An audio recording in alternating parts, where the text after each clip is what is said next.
Mula-mula try juga. Dah kahwin tu konon-konon lah nak jadi suri rumah tangga sepenuh masa. Tak sampai suku pertama saya gila.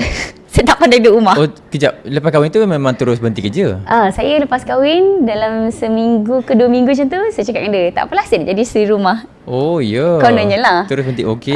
Kononnya. Tapi lepas tu tak boleh. Tak mampu. Saya tak mampu jadi suri. Bagi saya jawatan paling berat sekali dalam dunia adalah jawatan suri rumah tangga. Betul lah. Hebat lah orang-orang yang sanggup stay kat rumah kan. Mati kutu duduk kat rumah. Ya, saya tak boleh. Saya tak boleh hari-hari fikir nak masak apa, hari-hari fikir benda yang rutin kan. Kita nak okey cuci baju, kemas rumah, next plan masak apa, pergi kedai. Benda yang kita ulang-ulang. So benda tu berat bagi saya. Saya tak ada kemampuan tu. Saya respect dan salute gila orang yang boleh. Banyak pahala. Apatah lagi uruskan anak. Saya tak mampu.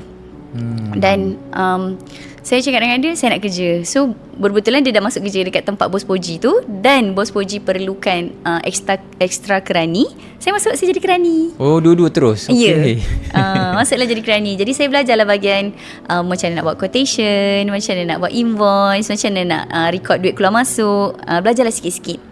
Kemudian setahun lebih dah kerja dekat situ. Plannya nak 2 tahun, tapi setahun lebih daripada situ Allah takdirkan